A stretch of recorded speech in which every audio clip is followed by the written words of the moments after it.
Untuk masyarakat ya, saya sebagai Kepala Balai Taman Nasional, saya Heru Sukmantoro, Kepala Balai Taman Nasional Desa Nilo, saya akan memberikan penjelasan ya terkait pengelolaan Taman Nasional ya, khususnya terkait dengan lahan-lahan dan juga kebun-kebun sawit yang ada di dalam kawasan Taman Nasional Desa Nilo.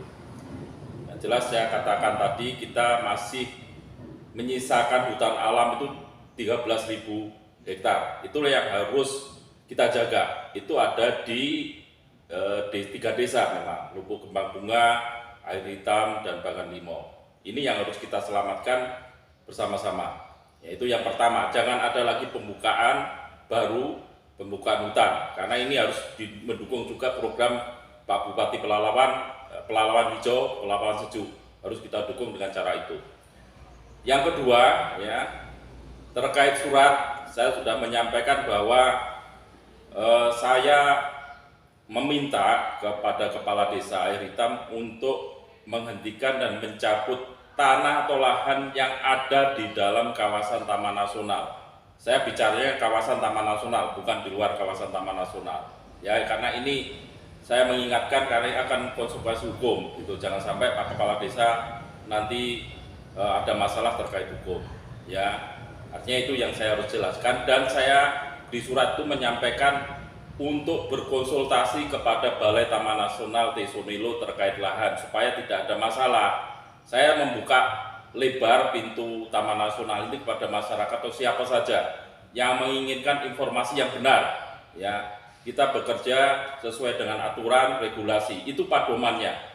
Jangan sampai masyarakat dibohongi oleh pihak-pihak tertentu mengatasnamakan ini dan itu, padahal itu tidak benar atau salah sesuai dengan regulasi. Makanya saya katakan ke masyarakat, silakan datang ke Taman Nasional kalau memang terkait lahan ini masuk Taman Nasional atau enggak. Kemudian yang ketiga, terkait adanya kebun sawit di dalam kawasan Taman Nasional. Jadi kalau kebun sawit itu ada sebelum Undang-Undang Cipta Kerja disahkan pada tanggal 2 November tahun 2020, itu mekanismenya nanti masuk dalam ranah penerapan Undang-Undang CK. Ya.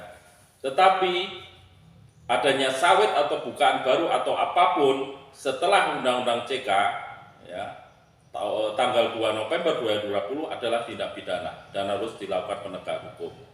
Itu yang menjadi perhatian masyarakat. Ya, saya bicara sesuai dengan aturan dan regulasi, jangan sampai ada kebohongan. Ya. Nanti saya minta sawit yang sudah ada sebelum Undang-Undang CK, saya minta diidentifikasi. Ya. Silakan didaftarkan ke Balai Taman Nasional. Nanti kita cek di lapangan, posisinya di mana, luasnya berapa, pemiliknya siapa, dan harus jujur. Karena ini akan diusulkan ke Jakarta. Ya, nanti ada mekanisme 1 daun 15 tahun. Itu bagi kalau ada sawit sebelum Undang-Undang CK. Kalau ada sawit setelah Undang-Undang CK tidak diperbolehkan lagi. Ya, apa yang dilakukan kalau itu lahan kosong terbuka?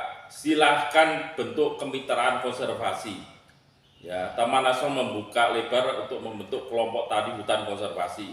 Bentuk kelompok mungkin 15 orang, mungkin ada hamparan 30 hektar, 50 hektar yang lahan kosong, ya bukan hutan yang saya katakan, lahan kosong atau semak belukar yang kecil-kecil itu yang belum digarap.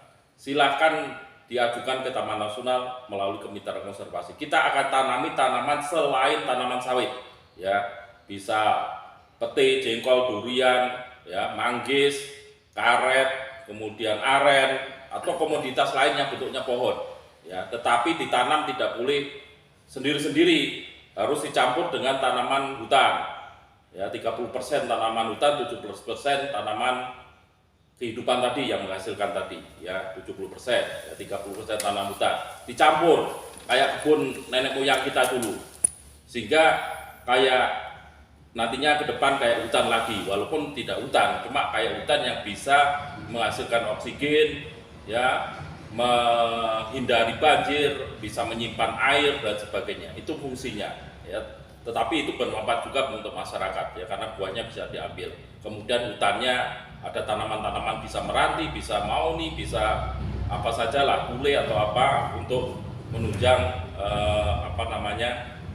menjaga iklim ini, menjaga tata air ya, menjaga iklim yang di sekitar kita supaya tidak tercemar dan sebagainya. Ya, saya harapkan kepada masyarakat semuanya jangan terprovokasi ya, oleh informasi-informasi yang tidak benar. Saya Kepala Balai Taman Nasional Sunilo membuka pintu lebar-lebar ya, datang aja.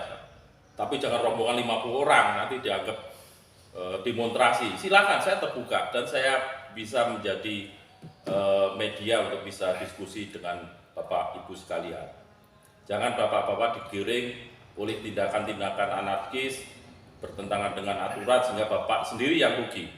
Ya, yang jelas tidak ada istilahnya pengusiran masyarakat yang ada di sana ya, yang jelas sawit-sawit itu ya nanti masuk di Undang-Undang CK. Cuma jangan lagi ada pembukaan hutan yang baru. Kita harus selamatkan 13.000 ini karena ini potensi hutan mineral yang ada di Pelalawan tinggal 13.000 harus diselamatkan karena ini menunjang kehidupan semua umat manusia di bumi ini.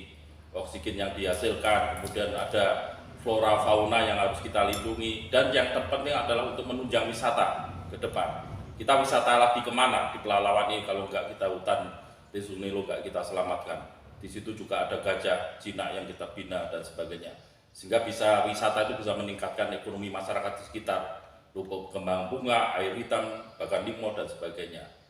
Itu aja, terima kasih.